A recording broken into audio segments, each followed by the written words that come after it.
बिस्मिल्लाहिर्रहमानिर्रहीम। अस्सलाम वालेकुम नाज़रीन। पाकिस्तान की तारीख क्रिटिकल मौक़ों से भरी पड़ी है। हमारी तारीख में एक मौका ऐसा भी आया जब पाकिस्तान और इसराइल आपस में डायरेक्ट जंग करते करते रुक गए। ये मौका उस वक्त बनने लगा था जब इसराइली पायलट भारत के साथ मिलकर पाकिस्तान की एटमी लेबॉरेटरीज पर बमबारी करने के लिए तैयारी कर चुके थे। उस वक्त पाकिस्तान की बरवक्त मुदाखलत और हाजिर जवाबी की वजह से ये जंग टल गई। लेकिन अब अगर पाकिस्तान और इसराइल की जंग होती है आज के दौर में, तो कौन जीतेगा? क्या पाकिस्तान के मौजूदा हथियार इसराइल तक मार करने के लिए काफी हैं? पाकिस्तान और इसराइल के दरमियान जंग क्यों होगी और इसमें इसराइल की पाकिस्तान के खिलाफ और पाकिस्तान की इसराइल के खिलाफ वॉर स्ट्रेटजी क्या होगी? अमेरिका, यूरोप और अरबो अजम में से कौन किसके साथ होगा और इस जंग का नतीजा क्या निकलेगा, ये सब हम आज की वीडियो में डिस्कस करेंगे। इस वीडियो की अहम डिस्कशन चलती रहेगी, लेकिन आप सबसे पहले वीडियो को लाइक करें, हकीकत टीवी के बैकअप चैनल हकीकत टीवी 2.0 को सब्सक्राइब कर लें और बेल आइकन पर जरूर क्लिक करें। सवाल यह है कि पाकिस्तान और इसराइल आपस में क्यों जंग करेंगे? इसकी 3 सबसे बुनियादी वजूहात हैं। नंबर 1 ये कि इसराइल और पाकिस्तान दुनिया के अंदर 2 ही ऐसे मुल्क हैं जो नजरिए की बुनियाद पर बने हैं। इन दोनों मुल्कों की तख्लीक के पीछे एक वाज़े मकसद मौजूद है और ये दोनों ही दुनिया के मुतनाज़ा तरीन मुल्क रहे हैं और दोनों ही मुल्क हमेशा बहरानों में रहकर बहरानों से लड़ते रहे हैं। ये दोनों मुमालिक एटमी ताकतें हैं। हम इसराइल को मुल्क तस्लीम नहीं करते और ना ही हम कभी करेंगे। पाकिस्तान और इसराइल के दरमियान जंग की पहली वजह यह हो सकती है कि इसराइल को जायज मुल्क तस्लीम करने की राह में सबसे बड़ी रुकावट पाकिस्तान है। दूसरी वजह यह है कि नजरिए की बुनियाद पर बनने की वजह से इसराइल पाकिस्तान को अपने वजूद का दुश्मन समझता है। डेविड बिन गुराइन, जिसे फाउंडिंग फादर ऑफ इसराइल कहा जाता है, उसने मरने से पहले इसराइलियों को एक वसीयत की थी कि पाकिस्तान से खबरदार रहना। ये वसीयत बिला जवाज नहीं थी। कभी हम इस पर भी बात करेंगे कि उसने ऐसा क्यों कहा था। तीसरी सबसे अहम वजह है मिडिल ईस्ट।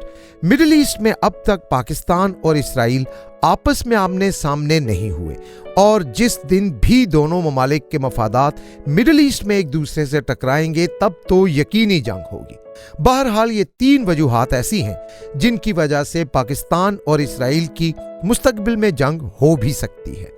जंग की सूरत में दोनों ममालिक के पास एक दूसरे के खिलाफ काफी एडवांटेजेस भी हैं और काफी सारे डिसएडवांटेजेस भी हैं।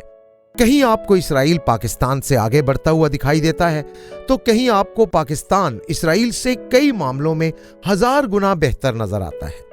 मिसाल के तौर पर अगर हम पाकिस्तान की आर्मी को देखें तो पाकिस्तान आर्मी की तमाम तरबियत और प्रोफेशनल क्वालिटीज इंडियन आर्मी को सामने रखकर डेवलप की जाती हैं। इंडियन आर्मी की तादाद है 15 लाख, जबकि इस्राएली फोर्स की टोटल तादाद 2 लाख से भी कम है। हम अपने से 2 गुना बड़ी फौज को सामने रखकर करते हैं अपनी तैयारी, ताकि तादाद में कम होने के बावजूद हम कामयाबी के साथ भारत का मुकाबला कर सकें। इसलिए अगर 1 to 1 लड़ाई होती है तो पाकिस्तान को इस्राएली आर्मी को हैंडल करना तो कोई मसला ही नहीं।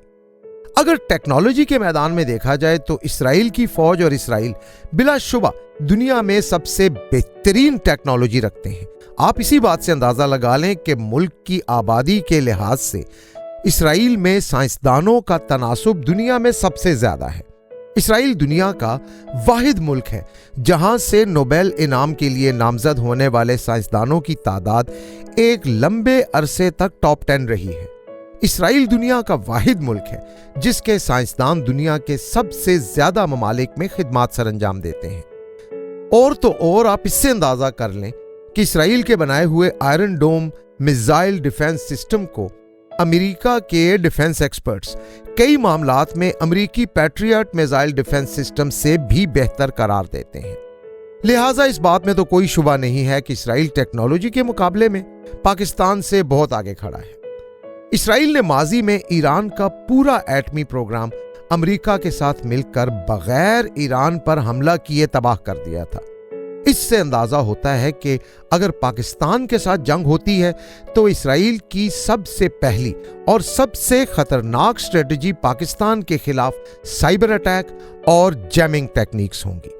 اسرائیل سب سے پہلے پاکستان کے banking sector, health sector, military setup اور سول سیٹ اپ پر انتہائی بڑے پیمانے پر سائبر اٹیک کرے گا۔ جنگ میں بڑے پیمانے پر سائبر اٹیک کا مقصد دشمن کے ڈیفنس سسٹم کا گلا دبا دینے کے علاوہ دشمن ملک کے اندر ایک انتشار پھیلانا اور عام آدمی کے نظام زندگی کو ڈسٹرب کرنا ہوتا ہے۔ اس سے دشمن کی صلاحیت حملے سے ہٹ کر اپنے دفاع کی طرف چلی جاتی ہے۔ اب آپ خود سوچیں کہ ایک ایسا ملک جس کا سیٹلائٹ کمیونیکیشن سسٹم جیم ہو جائے، پورے ملک کے اندر ایک بھی موبائل فون نہ چل رہا ہو، کمیونیکیشن بند ہو، ٹیلی فون لائنز بند ہو، تو وہ ملک جنگ میں کہاں کھڑا ہے؟ سائبر اٹیک کے معاملے میں اسرائیل کو کسی دوسرے کی ضرورت بھی نہیں ہے۔ اس کام میں اسرائیل خود ماہر ہے۔ پاکستان کے پاس اسرائیل کے اس حربے سے بچنے کے لیے 3 نظام موجود ہیں۔ نمبر 1 یہ کہ پاکستان آرمی کا انٹرنل سائبر سیکیورٹی میکانزم دنیا کے مضبوط ترین نظاموں میں سے ایک ہے۔ نمبر 2 اگر خدا نخواستہ دشمن کے کسی سائبر اٹیک کی صورت میں ہمارا نقصان ہوتا بھی ہے تو بھی ایک بیک اپ سسٹم پاکستان کے پاس موجود ہے۔ نمبر 3 یہ کہ اگر خدا نخواستہ دشمن وہ سسٹم بھی تباہ کر دیتا ہے تو پھر پاکستان آرمی کے پاس ایک مینول کمیونیکیشن کا پورا سسٹم موجود ہے جسے خفیہ رکھا جاتا ہے۔ لہٰذا دشمن کے اس حربے سے نمٹنے کے لیے پاکستان کے پاس مؤثر نظام موجود ہے۔ اس کے علاوہ بھی کچھ نظام ایسے ہیں جن کی تفصیل سیکیورٹی کی وجوہات پر یہاں شیئر نہیں کی جا سکتی۔ اسرائیل کی پاکستان کے خلاف دوسری اسٹریٹجی فضائی اٹیک ہے۔ اس کے لیے اسرائیل 2 آپشنز استعمال کر سکتا ہے۔ پہلا کہ بحر ہند کے پانیوں میں سے اپنے طیارے گزار کے بھارتی ایئر بیسز کو استعمال کرے اور بھارتی ایئر بیسز سے اڑ کر پاکستان کے خلاف حملہ آور ہو۔ یہ بات تو کنفرم ہے کہ جس دن بھی پاکستان کی اسرائیل سے لڑائی ہوئی اس دن بھارت اور اسرائیل ایک سائڈ پہ ہوں گے۔ آپ غزوہ ہند سے متعلق حدیث کو دیکھیں تو آپ کو پتہ چلے گا کہ حدیثوں کا مفہوم یہ ہے کہ خراسان کا لشکر ہند کے سرداروں کو بیڑیوں میں جکڑ کر لائے گا۔ اس کے بعد وہ فوجیں شام میں عیسیٰ ابن مریم علیہ السلام کی مدد کے لیے نکل جائیں گی۔ اس سے یہ محسوس ہوتا ہے کہ اس جنگ میں بھارت اور اسرائیل ایک جانب ہوں گے۔ بھارت کو شکست دینے کے بعد پاکستان کے الائنس کی افواج شام کی طرف روانہ ہو جائیں گی، کیونکہ شام ہی آخری وقت میں ہونے والی بڑی لڑائیوں کا مرکز ہوگا۔ خیر، بھارت کی ایئر بیسز پاکستان کے خلاف استعمال کرنے کا آپشن اسرائیل کی نظر میں پہلے نمبر پر ہوگا۔ اس سلسلے میں پاکستان کے پاس 2 آپشنز بنتے ہیں۔ Number 1 missile defence system. Israel کے ساتھ جنگ ہونے سے پہلے پاکستان کا اپنا ذاتی ایئر ڈیفنس سسٹم ہوگا، اور وہ صرف بھارتی فضائیہ ہی نہیں بلکہ اسرائیل کی فضائیہ کے لیے بھی کافی ہوگا۔ اسرائیل کے پاس ایسی ٹیکنالوجی موجود ہے کہ وہ ریڈار پر نظر آئے بغیر اپنے دشمن ممالک کے اندر جا کر بمباری کر سکتا ہے۔ حال ہی میں اسرائیلی طیاروں نے روس کے S-400 میزائل ڈیفنس سسٹم کو کامیابی کے ساتھ ڈاج کیا ہے۔ اس معاملے میں اسرائیل پاکستان سے بظاہر آگے دکھائی دیتا ہے، کیونکہ پاکستان کے پاس اگر سٹیلتھ ٹیکنالوجی ہے بھی تو بھی پاکستان نے اسے ظاہر نہیں کیا۔ بہرحال پاکستان کی فضائیہ کا موازنہ اگر اسرائیلی فضائیہ سے کیا جائے تو پاکستان کے پاس ایئر ڈیفنس کے لیے اسرائیل سے زیادہ ایئر پاور ہے، جبکہ اٹیک اور ڈیفنس ٹیکنالوجی میں اسرائیل پاکستان سے آگے ہے۔ لیکن اسرائیل کی فضائیہ اگر ڈائریکٹ پاکستان پر اسرائیل سے اڑ کر حملہ کرنے کی کوشش کرتی ہے تو ایک اینگل سے یہ حملہ ناممکن اور ایک اینگل سے یہ حملہ انتہائی مشکل ہے، اس لیے کہ اسرائیل اور پاکستان کے درمیان طویل فاصلہ ہے۔ اسرائیل کے پاس کوئی طیارہ ایسا نہیں جس کے ذریعے اسرائیلی پائلٹ ڈائریکٹ طیارہ اڑا کر پاکستان پر حملہ آور ہو سکے۔ تاہم مڈ ایئر ریفیولنگ سسٹم یعنی ہوا میں اڑتے طیارے میں ایندھن بھرنے کے ذریعے یہ مسئلہ کسی حد تک اسرائیل حل کر سکتا ہے۔ دوسرا بڑا مسئلہ یہ ہے کہ اسرائیل اور پاکستان کے درمیان کافی سارے اسلامی ممالک ہیں۔ اگر اسرائیل اڑ کر پاکستان پر حملہ آور ہوتا ہے تو اسے کئی اسلامی ممالک کی فضائی حدود کو روند کر پاکستان پر حملہ کرنا ہے، اور چونکہ اسرائیل کے پاس ریڈار سے غائب ہو جانے کی ٹیکنالوجی موجود ہے، اس لیے ان فضائی حدود سے گزرنا اسرائیل کے لیے مسئلہ ہی نہیں۔ पाकिस्तान के लिए यह मामला उस सूरत में एक सिक्योरिटी थ्रेट बन सकता है जब अरब ममालिक जो पाकिस्तान और इसराइल के दरमियान रास्ते में आते हैं, अगर वो इसराइल के साथ खड़े हो जाएं तो फिर पाकिस्तान के लिए मसला बन सकता है। इसका हल यह है कि पाकिस्तान उन ममालिक के साथ स्ट्रेटेजिक रिलेशंस बनाए और वहां अपनी फौजी बेसिस कायम करने के अलावा अपनी एयर बेसिस भी कायम करे और अपना एयर डिफेंस सिस्टम वहां भी इंस्टॉल करे। अब हम इस बात का जायजा लेते हैं कि पाकिस्तान के पास क्या स्ट्रेटजी है और पाकिस्तान के साथ इसराइल की जंग की सूरत में कौन सा मुल्क कहां खड़ा होगा। माजी में इसराइल की जितनी भी जंगें हुई, अमेरिका ने हमेशा इसराइल का साथ दिया। इसराइल मिडिल ईस्ट का वाहिद मुल्क है जहां अमेरिका से नफरत नहीं की जाती, इसलिए इसराइल के साथ अमेरिका तो होगा ही। मिडिल ईस्ट की तमाम रियासतों के अवाम इसराइल से नफरत करते हैं, लेकिन शाम के अलावा उन तमाम ममालिक की हुकूमतें इसराइल से डरती भी हैं।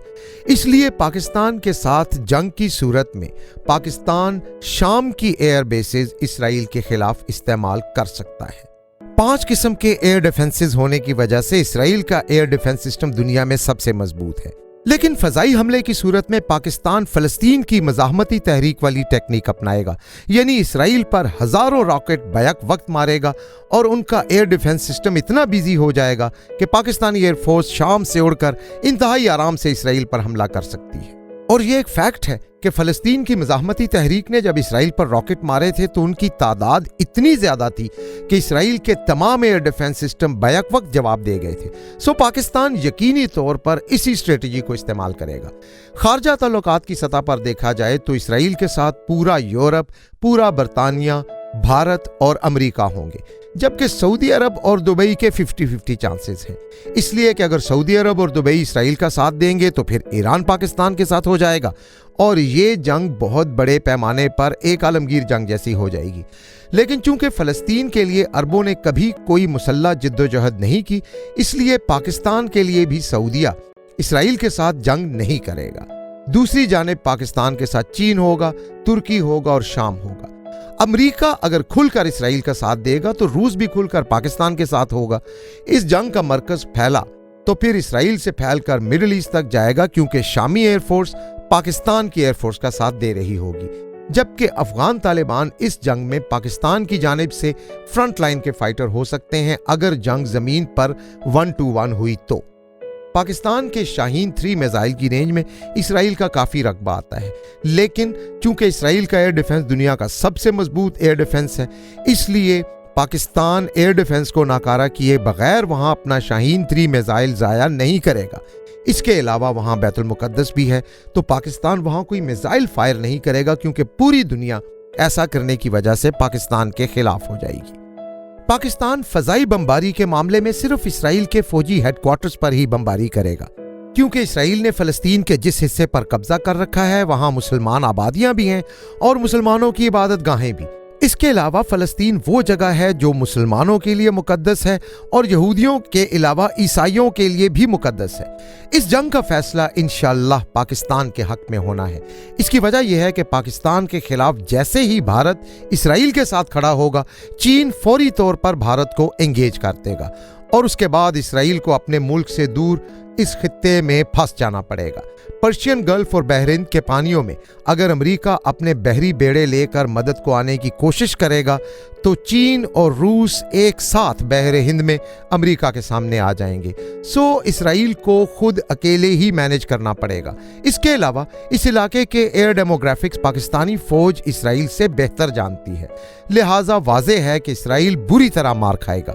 दूसरी जानिब शाम पहले ही इसराइल के साथ हर वक्त हालत जंग में है, उसे पाकिस्तान का साथ देने से कोई फर्क नहीं पड़ेगा और पाकिस्तान 1 से 1.5 माह में इसराइल को फतह कर लेगा।